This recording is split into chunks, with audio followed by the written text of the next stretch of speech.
पालीगंज के लोगों को क्या अपील करना चाहते हैं? पालीगंज के लोगों को मैं अभी यही अपील करना चाहता हूँ कि पालीगंज पूरे पटना जिला में विकास के मामला में बहुत पीछे है। यहाँ एक अनुमंडल है, यहाँ नगर पंचायत है, लेकिन अनुमंडल नगर पंचायत ये तमाम भ्रष्टाचार के अड्डे में तब्दील हो गए हैं। नमस्कार, आप देख रहे हैं कंट्री इनसाइड और मैं हूं आपके साथ दिव्या पांडे। जन सुराज के राष्ट्रीय अध्यक्ष उदय कुमार सिंह ने श्यामनंदन शर्मा पर भरोसा जताया है। श्यामनंदन शर्मा ने पालीगंज में पीसी की है और पालीगंज के लोगों से समर्थन मांगा है। देखिए अपने प्रेस कॉन्फ्रेंस में श्यामनंदन शर्मा क्या बोल रहे हैं। आने का मुख्य उद्देश्य है कि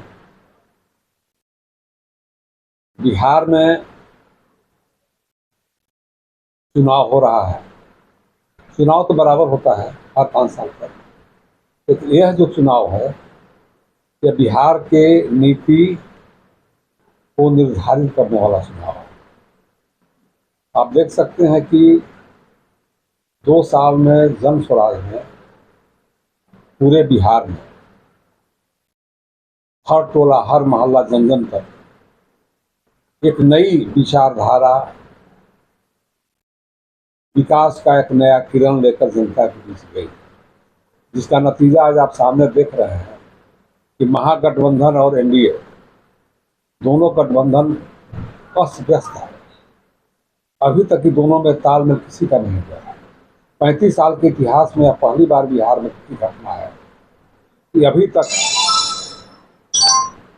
2 ध्रुवीय चुनाव रहा है, चाहे एनडीए हो या यूपीए हो, इसी में जनता बटी रही है। प्रशांत जी का और जन स्वराज का यह प्रयास रहा कि आज बिहार में एक तीसरा विकल्प नहीं, बल्कि हम लोग इसको कहते हैं कि बिहार के विकास के लिए सही विकल्प के रूप में आज जन स्वराज स्थापित हुआ है। और हम लोग का इस चुनाव का अब सबसे बड़ा एजेंडा यही है कि बिहार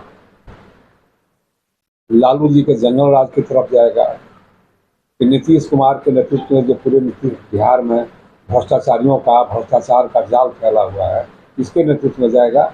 ये दोनों के खिलाफ आज जनता बिहार की गोलबंद है और जन स्वराज के नेतृत्व में हम समझते हैं कि बिहार में एक नया विकल्प, एक नई सोच की तरफ उभरेगा। इस चुनाव का अब प्रधान मुद्दा यही है जो आज तक 35 साल में ऐसा मुद्दा नहीं रहा। अपने आखिर जन स्वराज ने क्यों चुना? देखिए, जन स्वराज में इसलिए चुना कि मैं 1920 से ही 20 साल की उम्र से ही मैं जब छात्र था उस समय मैं परिवर्तन की लड़ाई का हिस्सा रहा। 20 साल की उम्र में छात्र आंदोलन में मेरी गिरफ्तारी हुई, कॉलेज में 1 महीना जेल रहा। 74 में जेपी आंदोलन में हमारी गिरफ्तारी हुई, 1.5 महीना जेल रहा। 80 में किसान आंदोलन में हमारी गिरफ्तारी हुई, भागलपुर जेल। तो अब संघर्ष का हिस्सा रहे हैं हम। कम्युनिस्ट पार्टी, माले, तमाम पार्टियों में रहे, लेकिन हमने अनुभव किया कि आज जो कम्युनिस्ट पार्टी है या जो भी क्रांतिकारी पार्टी है, अपने क्रांति का झंडा फेंक कर इसी तरह से तालमेल करके कुछ सीट हासिल हो जाए और व्यवस्था परिवर्तन की लड़ाई और विकास की लड़ाई का हिस्सा बनने से लोग अलग हो गए। प्रशांत जी के नेतृत्व में हमें लगा कि बिहार के अंदर में एक नई धारा उपज रही है और इसलिए हम लोगों ने शामिल हुआ कि परिवर्तन की धारा जो इसमें प्रशांत जी ने खड़ा किया बिहार के अंदर, उस परिवर्तन की लड़ाई का हिस्सा बनने के लिए इसमें हमें शामिल हुआ। और आज यह लड़ाई, आज यह विचारधारा बिहार में निर्णायक मोड़ पर पहुंचा हुआ इस चुनाव में। क्या लगता है कि प्रशांत किशोर के आने से बिहार में विकास की गति का रफ्तार मिल गया? नहीं, प्रशांत किशोर के आने से बिहार में विकास का रफ्तार नहीं हुआ। न अकेले प्रशांत किशोर चाहेंगे तो कोई विकास बिहार में विकास हो सकता है। नहीं तो अगर जनता स्वयं अगर खड़ा नहीं होगी तो एक सैकड़ों प्रशांत किशोर आज में तो कोई सुधार नहीं होने वाला।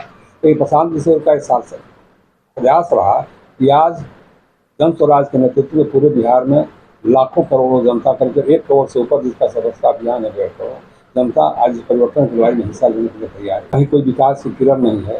इसलिए सबसे हमारा मुद्दा है कि पालीगंज को भ्रष्टाचार मुक्त बनाना, पालीगंज को भ्रष्टाचार मुक्त बनाना। नंबर 2, यहाँ के जो कृषि संकट है, सोन नहर का सवाल है और विभिन्न सिंचाई योजनाओं है, उसको लागू करवाना, बेरोजगारी के स्तर को दूर करना और शिक्षण संस्थान जो करीब करीब सर्टिफिकेट और खिचड़ी बांटने का अड्डा बन गया है, उसको सही माने में छात्र विद्यालय छात्र के पास नहीं जाए, बल्कि ऐसा विद्यालय बनाया जाए कि छात्र विद्यालय के पास जाएं। एक आधुनिक विद्यालय का हर प्रखंड में निर्माण हो ताकि छात्र विद्यालय की ओर जाए। अगर पालीगंज के लोग